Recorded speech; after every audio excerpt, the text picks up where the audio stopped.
biiznillah, dengan izin Allah. Karena tidak ada satupun yang bergerak di bumi ini kecuali dengan izin Allah Subhanahu wa ta'ala. Maka dengan izin Allah, karena kita punya syahwat, karena kita punya nafsu, karena kita adalah insan, manusia yang lupa dan khilaf, maka kita melakukan kemaksiatan. Kita terjerumus dalam dosa, kita terlanjur melakukan kesalahan. Maka dengan demikian, dengan izin Allah kita berbuat maksiat itu, bagaimana cara kita menyikapinya? Buya Malaysia Official, like, share, comment, and subscribe.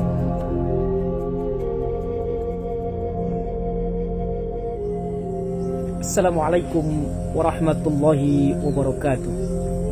Alhamdulillah, alhamdulillahilladzi bi ni'matihi tatimmus shalihat. Allahumma sholli wa sallim wa barik ala sayyidina Muhammad wa ala alihi wa sahbihi ajma'in, amma ba'd. Sahabat Buya dimanapun berada yang Buya muliakan, kita mengawali pertemuan kita ini dengan puja-pujian serta sanjungan kepada Allah Subhanahu wa ta'ala. Kemudian kita kemas dengan mengucapkan salawat dan salam.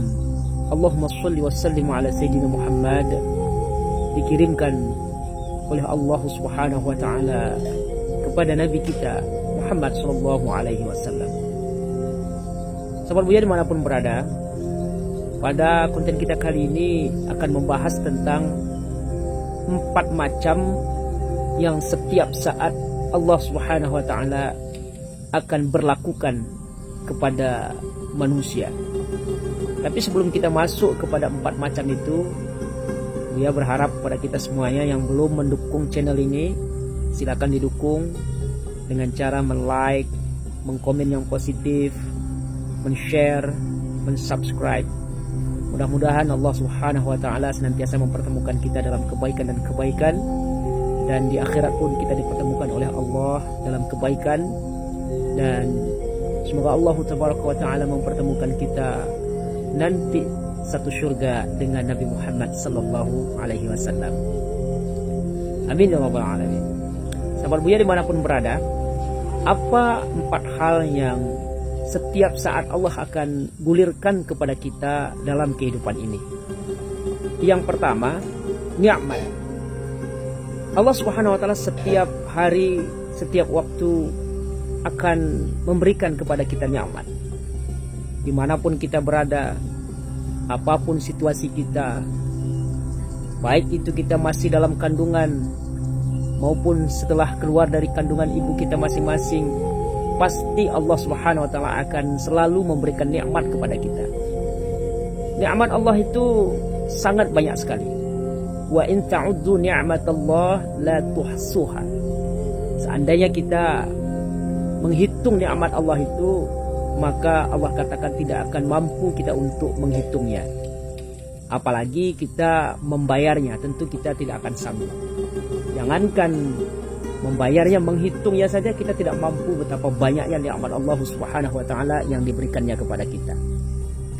Baik itu nikmat yang bisa kita lihat maupun nikmat yang hanya bisa kita rasakan. Baik itu nikmat yang ada dalam diri kita, dalam tubuh kita, maupun fasilitas yang diberikan oleh Allah kepada kita.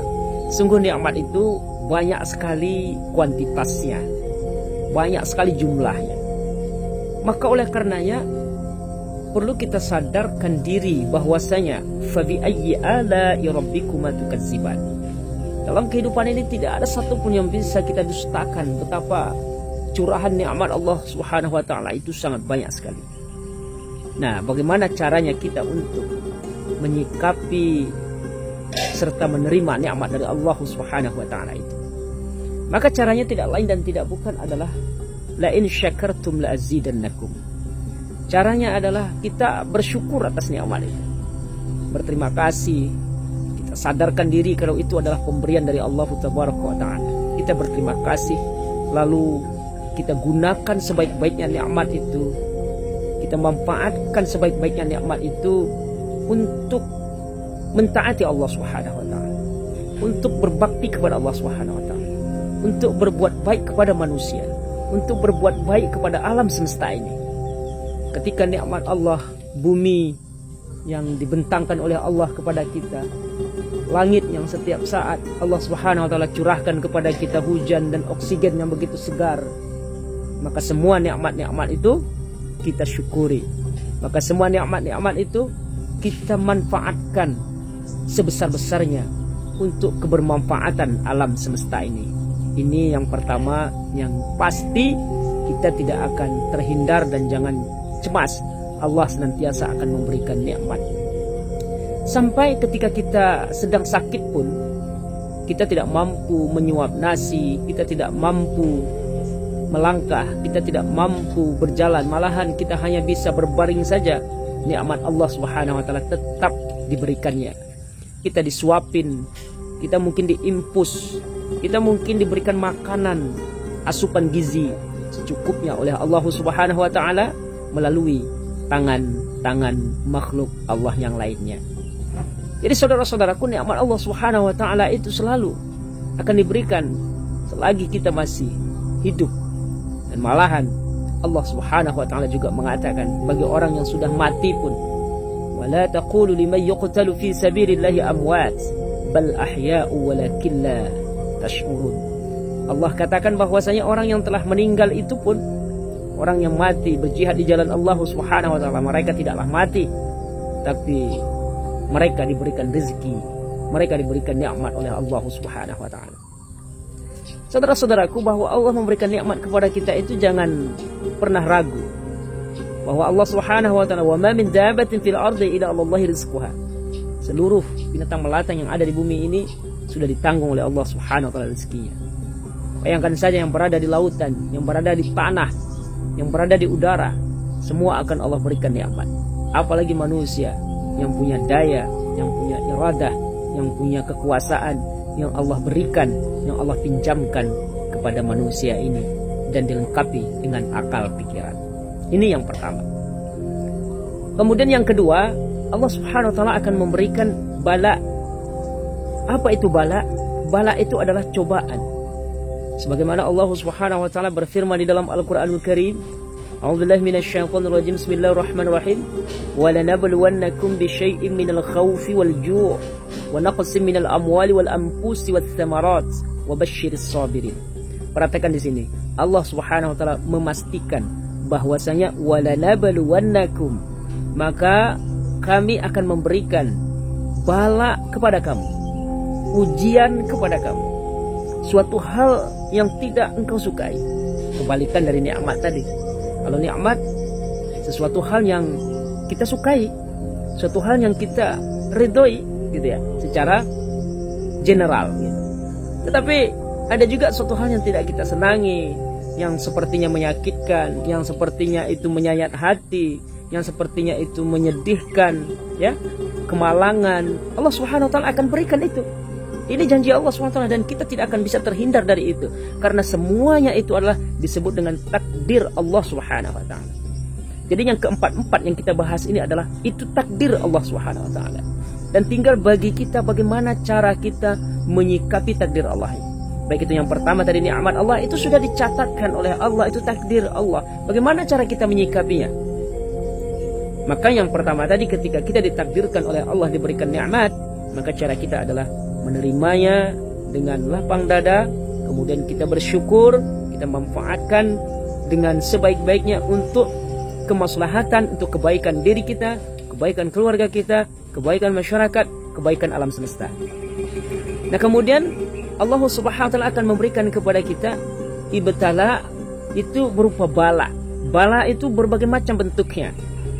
Secara ringkas Allah Subhanahu wa taala di sini sebutkan ringkasannya. وَلَنَبْلُوَنَّكُمْ بِشَيْءٍ مِنَ الْخَوْفِ. Apa itu khauf? Khauf itu adalah kecemasan. Kecemasan pikiran kita, kegalauan pikiran kita dari peristiwa-peristiwa masa lalu, dari peristiwa-peristiwa yang sedang kita hadapi sekarang, dari peristiwa-peristiwa yang akan berlaku pada hari esok. Itu akan mengacaukan pikiran kita. Itu akan membuat hati kita galau. Nah, ini disebut dengan al-khauf, rasa takut, rasa cemas. Al-khauf. Kemudian walanabluwannakum bisyai'im minal khauf wal ju'. Ju' ini adalah kelaparan. Wa naqsim minal amwali. Kemudian kita diberikan oleh Allah ujian dalam bentuk kekurangan harta. Mungkin Allah ambil sebagian dari harta kita, Allah kurangi harta kita, Allah uji dengan harta yang sedikit kepada kita. وَلَنَبْلُوَنَّكُمْ بِشَيْءٍ مِنَ الْخَوْفِ وَالْجُوعِ وَنَقْصٍ مِنَ الْأَمْوَالِ وَالْأَنْفُسِ. Kemudian Allah Subhanahu wa taala juga memberikan ujian dalam bentuk mengurangi kualitas diri kita. Malahan Allah akan mencabut nyawa kita berupa kematian, berupa rasa sakit, ya, menderita diri kita, badan kita.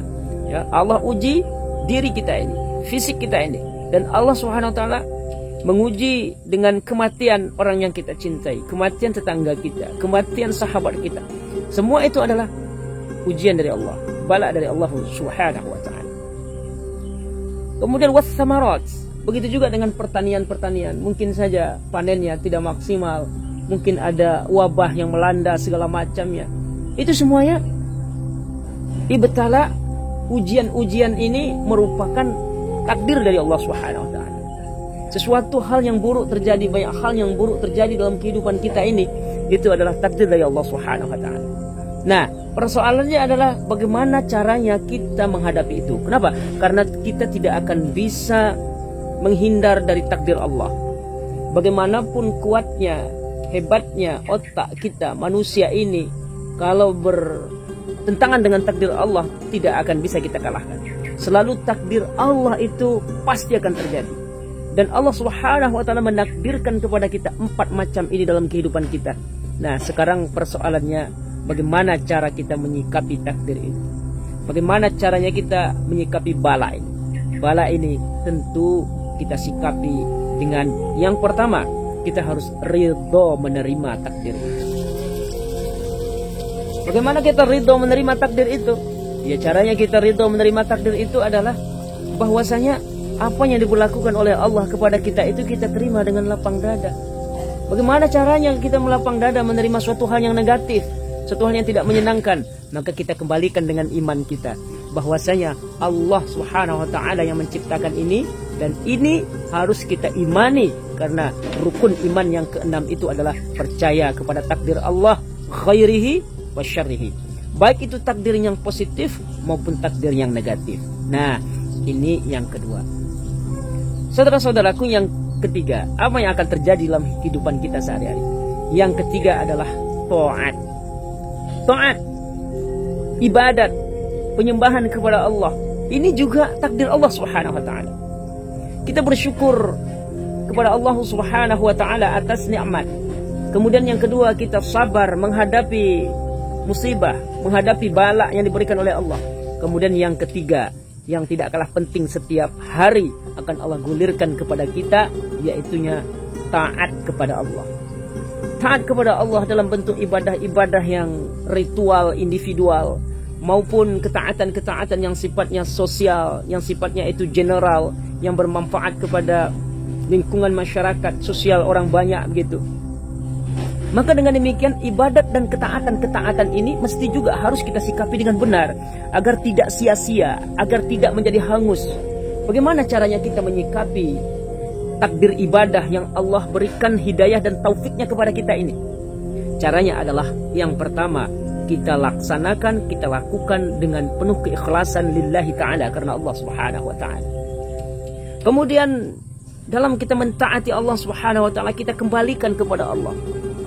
Bismillah, biiznillah, dan lillah. Ada 3 di sini. Bismillah. Bismillah itu awali. Jadi motivasi awal itu adalah bismillah, dengan nama Allah. Artinya didorong oleh nama Allah, maka sesuatu itu akan terjadi. Kemudian biiznillah, dengan izin Allah terjadi. Kemudian lillah, nanti endingnya adalah kita persembahkan untuk Allah Subhanahu wa ta'ala.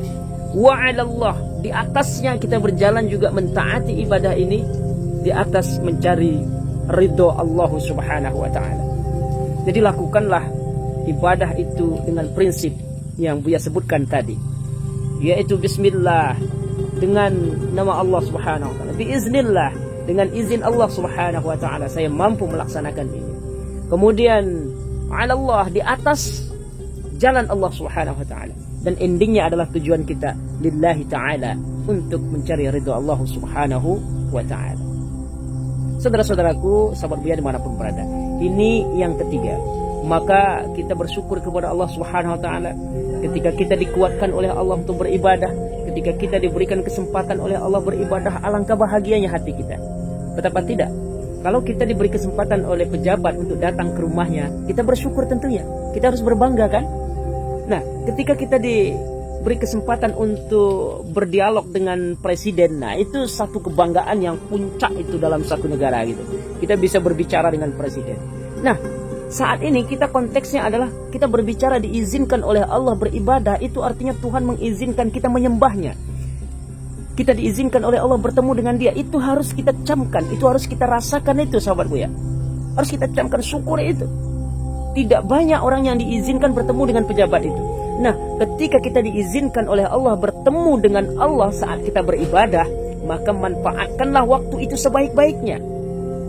Syukurilah itu. Rasakan itu, bahwa kita hari ini diizinkan oleh Allah untuk bisa bertemu dengan Dia melalui ibadah-ibadah yang kita lakukan. Masya Allah tabaraka wa ta'ala. Ini yang ketiga. Kemudian yang keempat. Yang keempat, takdir yang akan menimpa kita adalah satu, nikmat, dua, bala, yang ketiga, taat, yang keempat, yang terakhir adalah maksiat. Kita tidak akan bisa terhindar dalam kehidupan ini dari yang namanya maksiat, dan itu takdir dari Allah Subhanahu wa taala. Nah, ketika kita menerima takdir Allah Subhanahu wa taala biiznillah, dengan izin Allah, karena tidak ada satupun yang bergerak di bumi ini kecuali dengan izin Allah Subhanahu wa taala. Maka dengan izin Allah, karena kita punya syahwat, karena kita punya nafsu, karena kita adalah insan, manusia yang lupa dan khilaf, maka kita melakukan kemaksiatan. Kita terjerumus dalam dosa, kita terlanjur melakukan kesalahan. Maka dengan demikian, dengan izin Allah kita berbuat maksiat itu. Bagaimana cara kita menyikapinya? Cara kita menyikapinya adalah iza fa'alu fahishatan aw zalamu anfusahum zakarullah fastaghfaru lizunubihim. Kemudian Allah SWT mengatakan, apabila kita ini terjerumus, terlanjur berbuat kesalahan, maka segeralah ingat kepada Allah Subhanahu wa taala. Lalu beristighfarlah kepada Allah. Astaghfirullahaladzim. Astaghfirullahaladzim. Astaghfirullah. Ingat kepada Allah, kembali kepada Allah cepat. Kemudian kita beristighfar kepada Allah. Kenapa? Karena setiap kesalahan yang kita lakukan itu sama dengan kita mengotori diri kita. Nah, ketika kita mengotori diri kita, maka segera kita bersihkan. Kita sapu halaman hati kita yang dipenuhi dengan sampah-sampah, dipenuhi dengan kotoran-kotoran dan noda-noda yang akan membuat kehidupan kita akan menjadi malapetaka. Maka caranya adalah mari kita bersihkan rumah roh kita ini. Yang namanya rumah juga dibersihkan pagi, siang kotor lagi. Kita bersihkan siang, sore kotor lagi. Maka dengan demikian perlu selalu kita berzikir kepada Allah Subhanallah, Subhanallah, Subhanallah, Subhanallah. Lalu kita selipkan dan kita biasakan memperbanyak istighfar. Astaghfirullah, astaghfirullah, astaghfirullah, astaghfirullah, astaghfirullah, astaghfirullahaladzim, astaghfirullahaladzim, astaghfirullahaladzim. Perbanyak kita minta ampun kepada Allah Subhanahu wa taala, bertaubat kepada Allah. Ya ayyuhalladzina amanu tubu ilallah taubatan nasuha.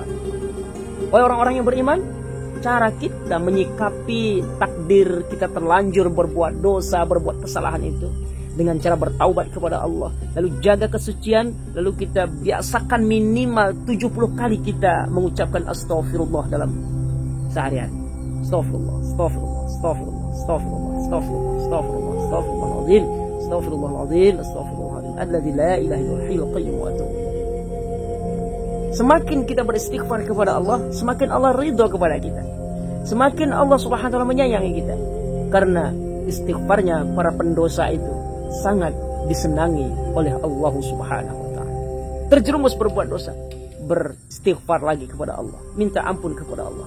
Karena tidak ada satu manusia pun yang luput dari dosa.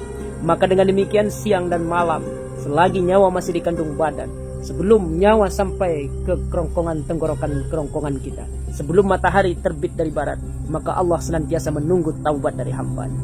Betapa seorang PSK pada zaman Bani Israel diceritakan oleh Rasulullah SAW, ketika dia insaf, lalu dia keluar dari dunia hitamnya, lalu dia tinggalkanlah dunia per-PSK-annya itu, lalu dia menuju kepada suatu tempat yang di tengah perjalanan dia kehausan karena padang pasir yang panas terik matahari.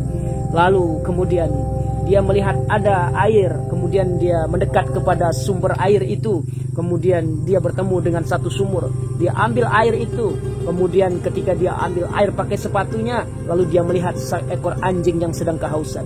Kemudian dia berikanlah air itu, dan air itu dihabiskan oleh anjing itu, sehingga perempuan ini tidak sempat meminum air itu. Akhirnya dehidrasi, dia kehausan, akhirnya dia meninggal dunia. Perhatikan bagaimana Allah sang pengampun. Ternyata taubat seorang wanita yang PSK ini diterima oleh Allah Subhanahu wa ta'ala. Betapa Allah Subhanahu wa ta'ala menerima taubat dari hambanya. Jangan pernah berputus asa atas sesuatu apapun keburukan yang kita lakukan. Jangan kita pelihara keburukan, tapi mari kita bertaubat kepada Allah Subhanahu wa ta'ala. Itu saja sahabat Buya yang dapat Buya sampaikan nasihat. Ada 4 takdir yang selalu mengiringi kita dalam kehidupan ini, maka sikapilah takdir itu dengan sebaik-baiknya. Yang pertama adalah nikmat Allah. Pasti kita akan menerima nikmat Allah. Caranya, terimalah dengan lapang dada, ridhoi nikmat Allah itu, gunakan nikmat Allah itu, syukuri nikmat Allah itu, manfaatkan kebermanfaatannya untuk kemaslahatan kehidupan sebaik-baiknya, untuk jalan yang diridhoi Allah Subhanahu wa ta'ala. Kemudian yang kedua, Allah berikan kepada kita bala sesuatu hal yang tidak kita senangi, penderitaan, kesedihan, kesusahan, maka ridhoilah itu, karena itu adalah pemberian Allah. Pasti itu baik menurut Allah ditimpakan kepada kita. Maka berbaik sangkalah kepada Allah SWT, hadapi dengan baik, dengan penuh ketelitian dan kesabaran. Kemudian yang ketiga, kita ditakdirkan oleh Allah untuk ibadah, untuk taat kepada Allah. Maka laksanakanlah ibadah itu karena Allah Subhanahu wa ta'ala. Ingatlah Allah Subhanahu wa ta'ala. Maka camkanlah ketika kita diizinkan oleh Allah beribadah, berarti kita diizinkan oleh Allah bertemu dengan Dia. Syukurilah, karena tidak semua orang diberi kesempatan bertemu dengan Tuhannya. Maka oleh karena itu kita bersyukur dan berbanggalah hati kita untuk bisa bertemu dengan Tuhan kita. Kemudian yang keempat, tidak bisa kita hindari dalam kehidupan kita, kita akan terjerumus dalam bentuk dosa dan maksiat. Maka caranya adalah mari kita ingat segera kepada Allah, lalu kita bertaubat kepada Allah Subhanahu wa ta'ala, kita tinggalkan maksiat itu. Mudah-mudahan Allah Subhanahu wa ta'ala memberikan keridhaan kepada kita dalam menjalani kehidupan ini. Itu saja sahabat Buya. Sebelum ditutup, tolong yang belum like, yang belum subscribe, di subscribe dulu, yang belum di share, silakan di share dulu. Jangan lupa dukung channel ini. Mudah-mudahan sukses dunia dan akhirat. Itu saja. Subhanakallahumma bihamdika, asyhadu an la ilaha illa anta, astaghfiruka wa atubu ilaik. Assalamualaikum warahmatullahi wabarakatuh. Buya Malaysia Official. Like, share, comment, and subscribe. Buya Malaysia Official. Like, share, comment, and subscribe.